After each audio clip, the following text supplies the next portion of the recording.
Welcome into the next edition of our Top 50 Buccaneers Reveal presented by Coca-Cola Beverages Florida. Casey Phillips here with senior writer and editor Scott Smith, and now we are joined by a very special guest. You may or may not recognize him, frankly. He's literally about half the man he was weight-wise before. But Ali Marpet joins us. Thanks for being here. It is such a treat being here. I love the studio here. Yeah. Thank you. Awesome. I know, if only we'd had this during the Ali and Donovan show, right? No, the growth that has happened, it's just fantastic. Yeah, we never stop growing. And now you're going to get recognized in the community again now that people know what you look like. I feel like you've gotten to go incognito now after losing all the weight. I love going incognito, love going into crunch incognito. No Bucs stuff, nothing like that. Nobody knows. Well, now this is where we get all the Bucs stuff from you. Fantastic. So we're here to count down. We're doing 30 through 21 on our top 50 list. So we'll see. This first player we're going to talk about. Okay. I think you're familiar. I don't know. I'm not sure. We'll see. Let's roll this video to see if we know who number 30 is on the list. He didn't need the headlines. Ali Marpet just wanted to work. And for 7 seasons in Tampa Bay, he quietly built a legacy in the trenches. 1 rep, 1 pancake, 1 snap at a time. A second-round pick in 2015 out of Division III Hobart College, Marpet was never supposed to make it this far. But the moment he stepped into an NFL huddle, he played like he belonged, like he was born for this. Versatile, powerful, and incredibly intelligent, Marpet anchored the Buccaneers' offensive line during a transformative era, protecting quarterbacks, paving the way for backs, and doing the dirty work that championships are built on. But his defining moment? Well, it came on the biggest stage of them all, Super Bowl 55. Against a ferocious Chiefs pass rush, Marpet and the O-line played a near-perfect game. Total control, total dominance. While the world watched the stars shine, true football minds knew the Bucs won the game in the trenches. Ali Marpet was at the heart of it. Today, we honor Ali Marpet as one of the top 50 Buccaneers of all time, the protector, the powerhouse, the pride of the line.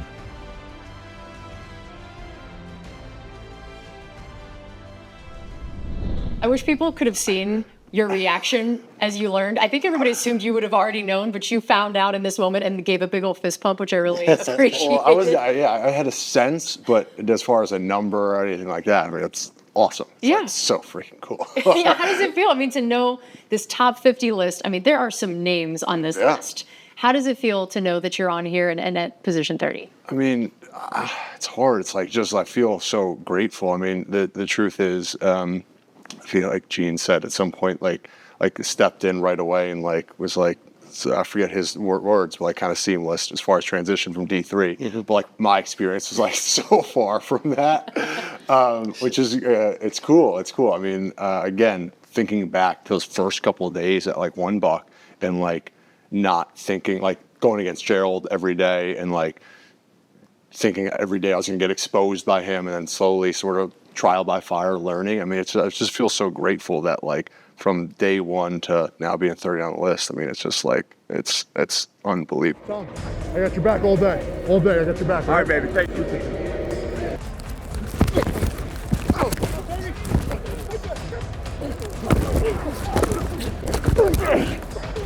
I think it's remarkable how many challenges you had to meet during your career, because you were a left tackle in college, right? Because you were probably by far the best player in your league. You came in and were right guard to begin with. Later they asked you to play center and then moved to left guard and performed well in all of those, very, very well. Obviously, I mean, number 30 on the list. Made the Pro Bowl. Was the Pro Bowl your last game? Pro Bowl was my last game, and since I think they stopped doing the actual, it's not like the Pro Bowl games, 7-on-7, I think. Yeah. So one of the last Pro Bowl actual games too. How hard was it to make those season by season moves from one position to another? It's difficult. I mean, it really didn't feel like I'm. If they ask something of me, it's just so whatever you can do, whatever you can do to support and be helpful. I wanted nothing to do with playing center, but it's so clear that it's all right, you attack this and do the best job that you possibly can. Mm-hmm. It didn't even feel like an option in my mind. It's that's going to give us if you think that's going to give us the best position to win, it's say less. I will try my best and try and figure it out as I can. But yeah. And what do you remember about watching the way that Ali was such a big part of the offensive line that not only did well throughout his time, but especially even when we talked about the idea of recruiting Tom Brady and what he saw in this team and the contributions of what ended up leading to a Super Bowl. Yeah, he has said it, that the infrastructure that was already in place here, and we tend to think Mike Evans and Chris Godwin were the big draw, but I think also the fact that he knew this late, and he's in his 40s at this point, right? He did not want to get hit. Yeah. He did not want to get hit. And I don't blame him, but he did not want to get hit. So he's not coming to some place where he's not confident in the offensive line. And another remarkable part of this whole story, I think, is that you may not know, but in 2002, the Buccaneers offensive line in their first Super Bowl season had a bit of an up and down season, but then in the playoffs just gelled and was incredible. And then we get back to the postseason again in 2020. And like Gene said in his voiceover, amid all the big names, the offensive line was fantastic in the postseason. So you guys are such a big part of winning the championship. Yeah, and to that point, I think Gene said, like, some point, Gene in the video, I think at some point said, like, near perfect, like Super Bowl performance or whatever. And I very much so remember letting up a sack in that game, which is like, again, But that was the perfect. only sack. Yeah, near perfect, which I'm okay with. But I remember in that moment too. It's like, all right, you let up a sack in the Super Bowl. It's like as bad as it gets. And I remember thinking, like, just the difference we talked about day one, like mindset, and like, oh wow, like that's as bad as it gets. And like I'm ready to like keep fighting the entire rest of the game. Yeah. And like I know that my teammates have my back and all that stuff. And it's like just that. From getting beat from Gerald early on in my career to that point, just seeing the change for me was just, for the internal experience, is so cool. Well, let's be clear, that was the only sack allowed. Yeah. And It was against a really good Chiefs Yes. defense. It happens. Patrick Mahomes was pressured something like 26 times. Oh, Tom yeah. Brady was pressured 3 times. That's unbelievable. Yeah, just I remember watching, like feeling so not actually, but like watching the Chiefs O-line just struggle and just knowing what it's been like at times to struggle like that. That's brutal. Well, congratulations, Yes, number 30 on the congratulations. list. Thank you. Yeah. Very excited for Very you. well deserved. Yes, and we got several more people for you to talk about here. Great. Right now, we are going to meet number 29. Signed in 1976 as part of Tampa Bay's inaugural roster, Cedric Brown spent a decade in the Buccaneers secondary, becoming one of the most dependable and impactful safeties in team history.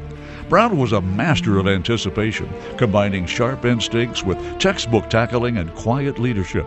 He didn't need flash, just a helmet, a mouth guard, and a reason to compete. He helped guide the Bucs through their early growing pains and was integral during the team's breakout 1979 season when Tampa Bay made its first playoff appearance and marched to the NFC Championship game. By the time he hung up his cleats in 1984, Cedric Brown was the franchise's all-time leader in interceptions and a prime example of what it meant to be a Buccaneer in the beginning.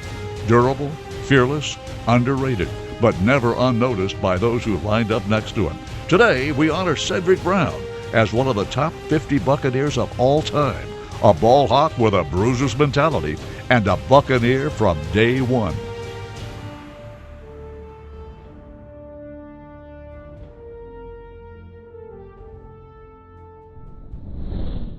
Now we are so excited to be joined by none other than Super Bowl champion Brad Johnson, who I did see. I noticed a glare under the lights in the studio earlier. Oh, that's what it was, that Super Bowl ring. I love it. Well, first, Brad, thank you so much for joining us to talk about a few of these people on the list here. And I don't know if you've heard of this one that we're going to talk about now. I think you have. His name is Brad Johnson. Okay. At number All 28. right. I figured All right, let's go. you feel like you would know a thing or two about this guy. So first, I'll set you up with some stats here. 7th in franchise history, passing yards, 10,940, 64 touchdowns, and of course, the Super Bowl champion here. So tell me, for you, just knowing that we're doing this Buccaneers top 50 list and celebrating this 50 years all season long, to know that you were part of something so important as the Super Bowl, and now you're forever going to be a part of this list as well. What does that mean to you to see the ways that you're doubly enshrined in Buccaneers history? Right. No, grateful, honored, thankful to be a part of Buccaneer history. 50 years is incredible. The good, the bad, the ugly, 2 Super Bowls, so many Pro Bowlers, so many Hall of Famers. It's awesome to be a part of this top 50 group. So I'm thankful to be a part of it. I know when I came here in free agency, I wanted to be a part of something special. And I knew that they had never won a Super Bowl at that time, and that was a big part of me coming here. I had a great match with I'd known Tony Dungy for 3 years in Minnesota. He was my coordinator there. It's a great relationship and trust in him. And then just felt like the talents of my skill set and what was here in Tampa would be a great fit, and to be thankful to play with so many great players, some Hall of Famers, some Pro Bowlers, and some great coaches that impacted my career here. Talked about signing as a free agent. Same year that the Buccaneers signed another guy I think we're going to be talking about at some point, Simeon Rice. Probably the greatest 1-2 punch of free agency signings in team history, whereas Simeon took the defense over the top. They always say he was the final piece. You kind of took the offense to where it needed to go. Did it just feel like a good fit with John Gruden and what he was trying to do? I know you'd been to a Pro Bowl just 2 years prior. When John came in, I'll be honest with you, the first call I made was to Rich Gannon. Oh, yeah, makes sense. And Rich Gannon and I, we played together in Minnesota. And the conversation I had with Rich is like, he was upset that he was leaving him. Yeah. And he was glad. I said, Brad, you're going to be coached by one of the greats. He's going to program you like you've never been programmed before in the meeting room, the film sessions, the conversations that you're going to have, and then on the practice, and then carries over the game. He's going to program you from understanding defenses to running great plays to leading a team. And so John had a huge impact on my career, huge impact on making this organization win a Super Bowl. He took us over the top with the free agency he did bring in. But for me, it was, I still stay in touch with John today because he was impactful. His enthusiasm, his analogies that he brought to the game, the way he programmed you to get ready for each play. And he spent so much time with you from 7:30 in the morning to 5 in the afternoon. Like you knew exactly the words, the plays that were going to come out of his mouth. And it took some time to understand the system. Like it was a lot of information, like a lot. Yeah. But eventually, it wasn't just me. He brought in some other great players.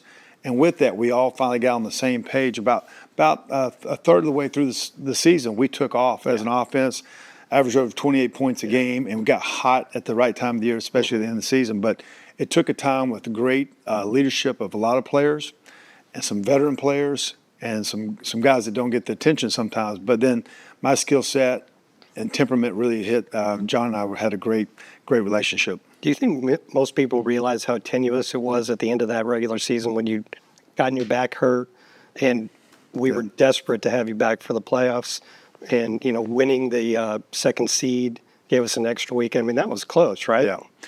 There were two pivotal games in that season for me. One was the Atlanta Falcon game because we beat them in the head. We beat them twice that year, but it gave us the advantage over them in the playoff seedings. And then I hurt my back at the end of the season. I couldn't play. I couldn't move. Yeah. And we won the last game against the Chicago Bears. And then the Packers, I believe they lost to the Jets, I think. That's correct. And that gave us the number 2 seed. Yeah. That gave me the bye week to actually come back and get healthy to be able to play in the divisional round against San Francisco. So there were some huge things that took place, but that last game of the season was pivotal for getting the bye and for me getting rest and then fresh coming into the playoffs. Do you remember who the first person was to call you the Bull? It was actually the Bull. I know Gruden loved the nickname, but I didn't know if it originated with him or not. Yeah, it actually happened in Florida State. Oh, okay. So you've had it for a long time. Had it for a while, tougher than $2 steak. You know what I mean? So, but it was my mantra as a quarterback is the Bull. That's the way all my college and pro guys, they still refer to me as the Bull, and so I wore it with pride.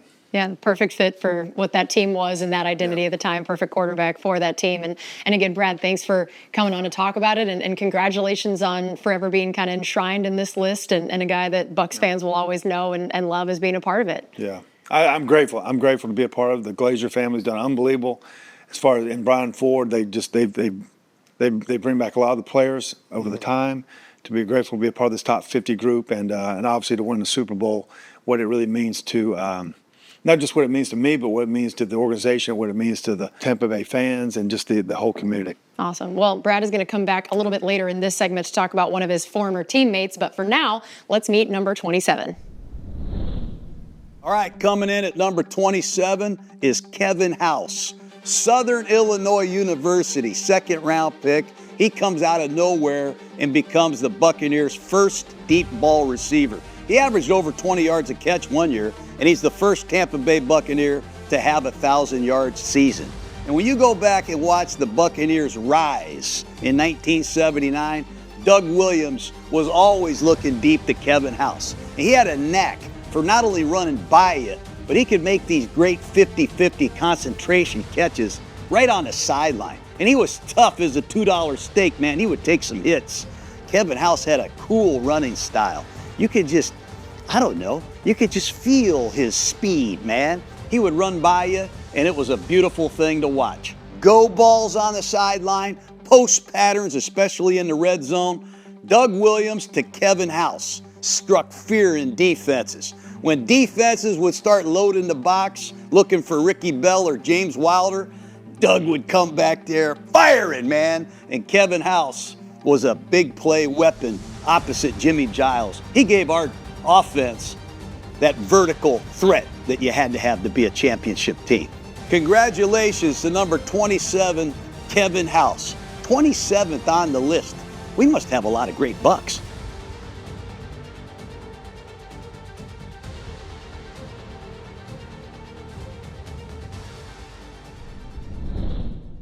Instincts like a veteran, heart like a lion, and a name already etched in NFL bloodlines.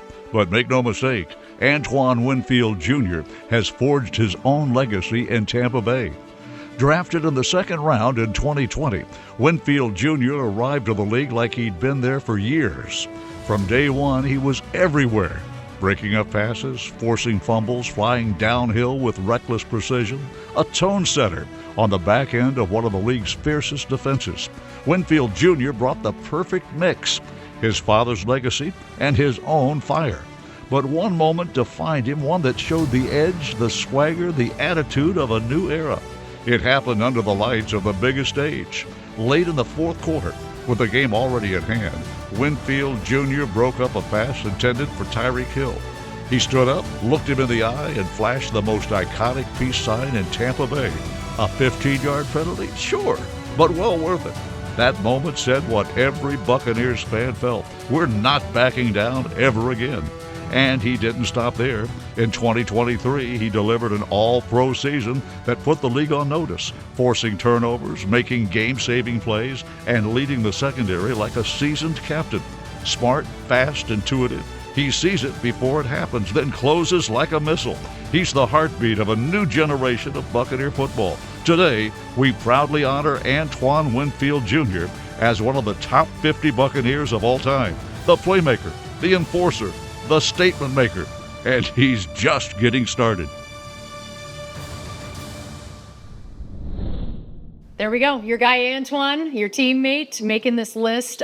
Really fun highlights to watch for this guy. Tell me, for you, when did you know Antoine was going to be special, and especially watching him have to come in as a rookie? You talk about you getting thrown into the fire. Right. I mean, right into a Tom Brady-led team that goes to the Super Bowl. I feel like, so it's easy, like revisionist history to look back, but like I genuinely think like day one, you just knew he was going to be a special player. I feel like it's so common for people to talk, like recently, to talk about new players and having like a way they approach the game and be sort of critical of that. But like Antoine came in, like was the antithesis of that. And it's just like as professional as can be. And then on top of that, is just like a special athlete. So like he had all the components to make him like an elite player. And it's been a joy watching him, but it was so much fun playing with him.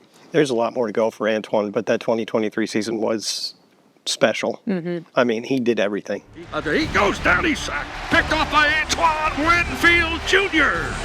He fumbled the football. It's loose. The Bucs have come up with it. How about Antoine Winfield? Sacks, forced fumbles, fumble recoveries. I could watch an entire, like, I don't know how long we would be sitting here watching a highlight reel of Antoine. It's just like he is a highlight reel. Yeah, big plays and when they happen. It's unbelievable. Yeah. It's the way he shows up and like changes the course of a game just from his presence on the field is unbelievable. Yeah, you saw the plays in that highlight reel where he got the forced fumbles right before the guy got to the goal line. That says a lot about a player because he never gave up on that play.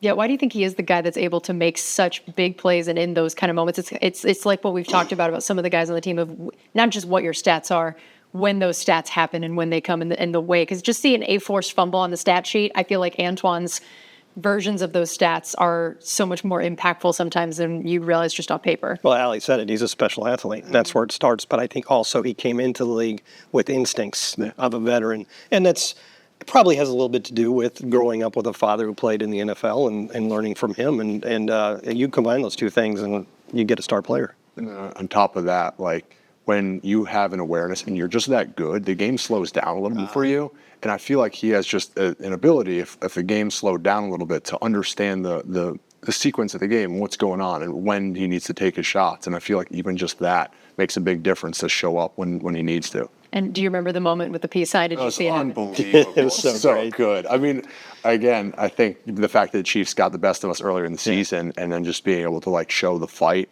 and the resilience of that team that year, it's awesome. So. And he can pull that off. I feel like you doing the peace sign, I don't know if it has quite the same effect, maybe. No, Yeah. and I would take that 15-yard penalty. Yeah, take it over and over. I love it. All right, we're going to move on now. We're going to be number 25. This is Donnie Abraham. And so I know this was a little bit before Ali's time here. So Scott, our resident Buccaneers history expert. Thank you.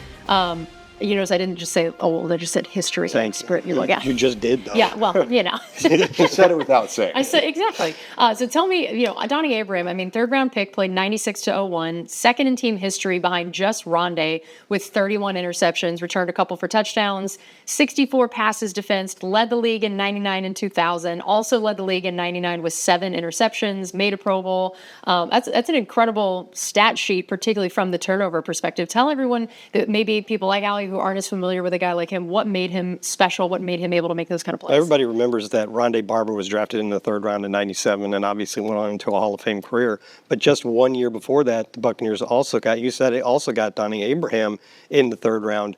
And unlike Rondé, who would tell you all the struggles he had as a rookie, Donnie stepped right in and was a starter right away and was just really an impact player right from the beginning.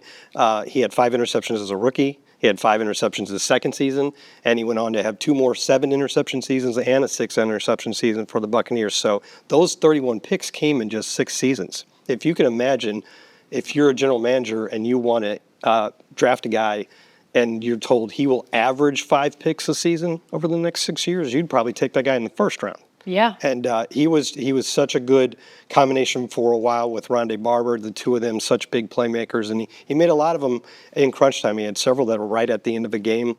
He was just a really great player and a really great guy in the locker room. So a really popular Buccaneer for a long time. Yeah, and how did he really impact the kind of defense? I mean, when you're making that many interceptions, what did that do for the rest of the defense? And then even guys like Rondé, of what that would mean an offense has to account for. Well, Monty Kiffin wanted to rush 4. He didn't want to blitz. He wanted to rush 4, and he wanted to have great coverage on the back end. And you have to have players that can do that. And that's that defense included in the secondary: John Lynch, Rondé Barber, Brian Kelly, guys like that. And you needed those kind of really standout coverage players to make that defense work. I know there's a lot of attention paid to the front line, as there should be, because it was awesome. But the back end, everybody always talks about how those two have to work in tandem, and you needed players like Donnie Abraham to make that work. Yeah, truly incredible stat sheet for this guy. I have the most respect at either position for corners. Like, just me too. I do not envy that job, and especially if you're playing on a secondary with those guys. Like, I just think of someone like Tom. It's like, oh, I know who I'm attacking. Good point. You can't. I mean, he obviously had his moments where he had to step up. We have a secondary like that, right? So, like, I think that if you're going to be attacked and you can shut that down, that just speaks volume to why that defense was so successful. And his last year here, he broke the Buccaneers franchise record for interceptions. Wow. But Rondé eventually Rondé played long enough. He was going to eventually get all the records. Yeah. Exactly. All right. Well, now we are going to move on to number 24. This is someone you are definitely familiar with again here, and someone who you had to become very familiar with in training camp battles. We have Vita Vea coming in at number 24. I thought about how you mentioned for you the wake-up call that was you going against Gerald when you got here. And then I imagine that, Vita's thinking about who he's going to go against. But then here, you've already been here for a bit. You see Vita come to line up against you with his size. Yeah. But you're the vet in the situation. But tell me what was going on in your mind when you first started seeing what this guy was like. Well, I think my first impression was during the draft. So my family would watch the draft every year. And I think our jaws just like all collectively dropped. It was like, just like knowing that every day during training camp, that's just what it was going to be. And he does it with a smile on his face, like just like it's awesome. It was the battles going against him every day during training camp. Like, you just feel those days. Like, there's no way around it. I mean, the dude is a force and has a level of strength that is. I feel like only 1 or 2 guys have ever played against have. He's got a ways to go. and he's only getting better. Yeah. So I can see him, if we did the skin in 5 years, being higher than Even that. higher. He had his career high in sacks last year. And in the last 4 years, he's been right around between 5 and 7 sacks each year, which is great production from a nose tackle. Yeah. He's got 30.5 career sacks at this point, which is already 11th in team history as an inside defensive lineman that's still playing 347-pound as a nose tackle. gigantic human. 28 QB hurries, 222 combined tackles, 66 QB hits. Already made the Pro Bowl a couple times. It's insane. I just I can still feel it, the strength. So like usually when you stop someone's I momentum, feel like you're having like a PTSD moment. like when you stop someone's momentum, they can't. That's it. It's kind of over. You grip it up. But Vita has this second surge of power that even when you feel like you stop his momentum, he can still hit you with. And then if you're playing against him, like if you just lean into that, like I have to like lean forward and put all my weight forward, then he just hits you with a club and all the different various pass rush moves. That's why he's so successful. Yeah, that's incredible. And so to have a guy like that, I mean, I'm imagining if you are game planning for Vita. Slide down. Yeah. Game plan. Slide everybody go that way. 4 hands on him. But to know what he can do in both the run and what he can also do sack-wise, of like how challenging is that when a guy his size is so good at both, where you would at first just imagine, oh, this is a run stopper. For him to be leading in sacks, how challenging is that to prepare for? It's tough because as far as like just like running up the middle, you can't. You have to you can go sideline to sideline. You have to get creative. You have to like try to trap him, wham him, do different things so you're not just like lining up and trying to take him off the ball at the line of scrimmage, which just isn't going to happen. And then in pass pro, you got to have bodies. You just can't if you have. And one other thing that makes Vita so good is if you have several reps of one-on-one with him, like he's going to hit you with a different counter later on throughout the course of the game. That makes it like so difficult to deal with. So like you just need to slide to him and hope that you're not one-on-one with him for more than like 10 reps in pass pro. Yeah, that's pretty. That's good. Sounds That's not good fun. insight that we would not know. Yeah, that sounds as terrifying as I imagined it would be. Well, all right, we're moving on to number 23, and another guy that I think you're going to be pretty familiar with going against here, Shaq Barrett. Oh, fantastic. Number 23 on our list. So 5th most sacks in team history with 45, 8 multi-sack games, and of course you got to watch his record-setting season, and that truly was just such a blast to watch, and of course an amazing guy. So tell me, for you, just what stands out about having him in the locker room, on the field, and getting to watch him put up just wild sack numbers, especially that one year. Yeah, I mean, it's easy to, play like revisionist history, but I remember when we signed him from Denver, like it was just like he was going to help out and bolster our pass rush a little bit, like how much, like he was even like, we were talking about being like somewhat rotational, like not 1,000% that guy. There was still a competition for the job with like Noah Spence at the time. Yes. And so like the fact that he came here and performed at that level is unbelievable. It's like the get off that he had, it actually felt that like there was a jumping of the snap count. I don't know what secret. I don't know if he's allowed to share at this point what the secret sauce. But that get off, it's just like you're playing from behind, and once you're playing from behind, there's so many things that he can do. So. Yeah, when he came here, it was the true definition of a prove-it deal. Yeah. It was a one-year deal. He'd shown promise in Denver, but as a rotational guy. So, maybe he had a 5-sack season or something, but he wanted a chance to at least compete for a starting job that he wasn't getting in Denver. And he wasn't guaranteed anything. As you said, it was definitely a competition when camp started, but by the time camp was over, he had clearly won the job. Very much so. Yeah, I mean, the flashes that he showed, it's just, he was a highlight reel in himself, too. The 2019 season didn't make the playoffs. Didn't end really well. I think we lost to Atlanta in the last game, but it was still exciting because we were seeing if Shaq could catch Chandler Jones, and he had 3 sacks in his last game to get to 19.5, and he became the first player in Bucs history to lead the NFL in sacks in a season. Warren Sapp never even did that. That's pretty crazy. Simeon Rice never did that. And of course, just an amazing guy as well. I mean, I feel like this is a person, especially when we got to see him briefly come back, and watch the team's reaction of just having a guy like that around the locker room. It's one thing when you are producing at that level, but I imagine that he also was a person that just had a lot of impact on the people around him out there as well. Well, it's awesome. I feel like so he's such a great locker room guy. I mean, you talk about someone that we signed in free agent. You never really know how it's going to gel and play out. It's always kind of like a little bit of a crapshoot, but like he just was seamless, like put his head down and just worked because he's competing for that job. and earned it in all the right ways. That's great. Well, now that we've kind of recapped him, we want to hear from the voice of the Buccaneers, of course, doing his best version of recapping Shaq's career. So let's take a look at his time with the Buccaneers. They said he was a role player, depth, a name on the back end of a depth chart. But in Tampa Bay, Shaquil Barrett became a star. Signed in 2019 as a low-risk free agent, Barrett turned opportunity into explosion. He didn't just lead the team in sacks, he led the entire NFL. In his first year as a Buccaneer, he shattered expectations and set a franchise record with 19.5 sacks, redefining what was possible off the edge in pewter and red. But sacks weren't his only impact. Shaq was chaos, with a elite get-off, hand swipes like a fencer, and the kind of motor that never cooled. In Lambeau Field for the NFC Championship, a trip to the Super Bowl was on the line. Barrett came alive, 3 sacks on Aaron Rodgers, haunting the MVP and helping Tampa Bay punch its ticket to glory. 2 weeks later at Super Bowl 55, he did it again, pressuring Patrick Mahomes all night long, helping the Bucs defense deliver one of the most dominant championship performances in NFL history. He turned doubt into dominance, undrafted into unstoppable, a name few knew, to one that no one could ignore.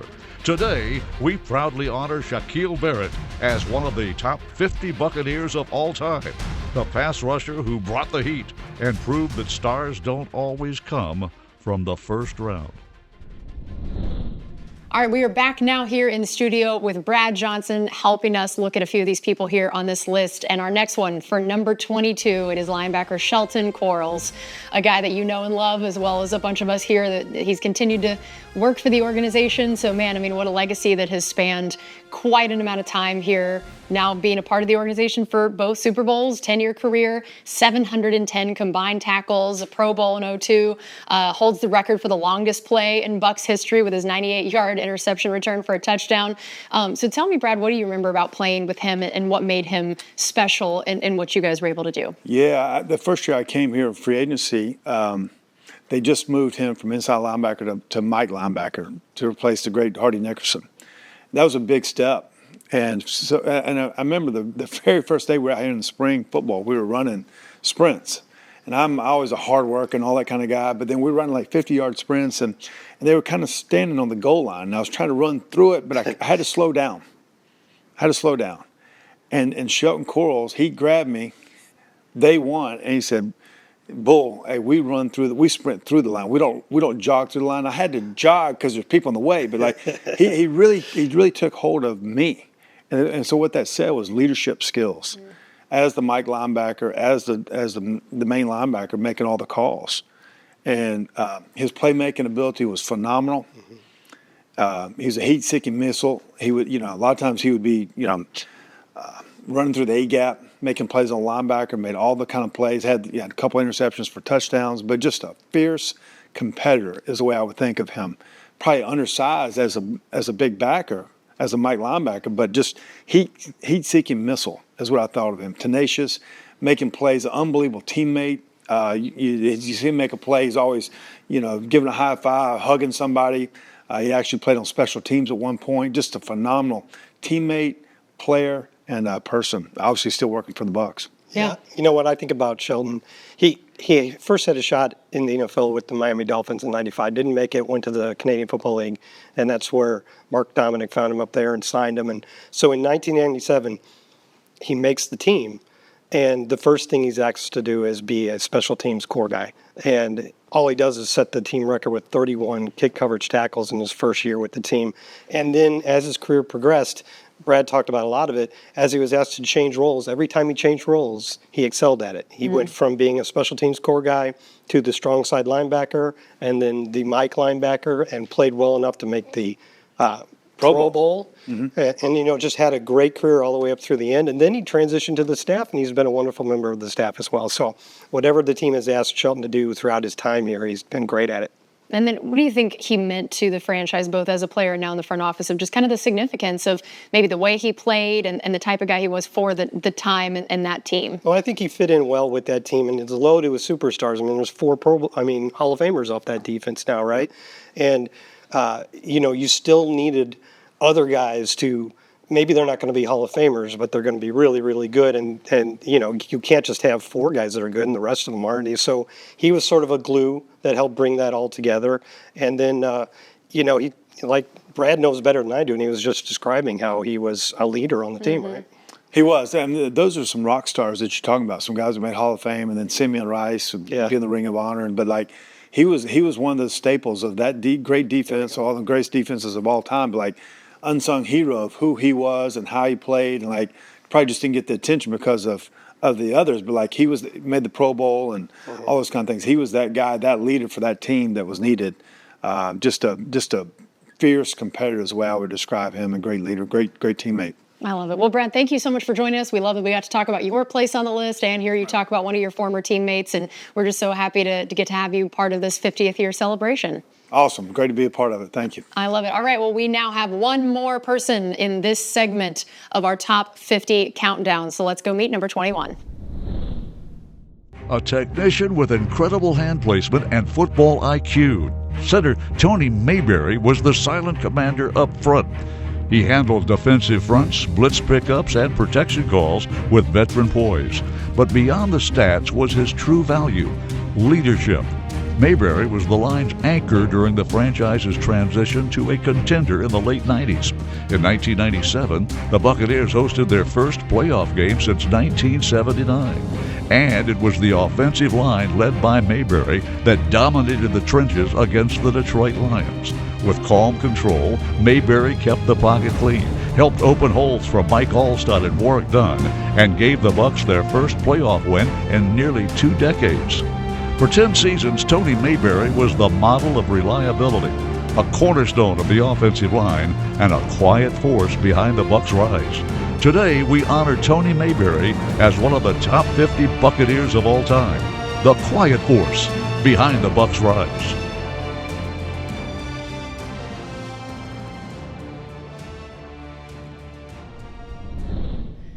All right, that's going to do it for us on this part of the top 50 list. This was 30 to 21. Make sure you come back for the next segment of our list coming up soon.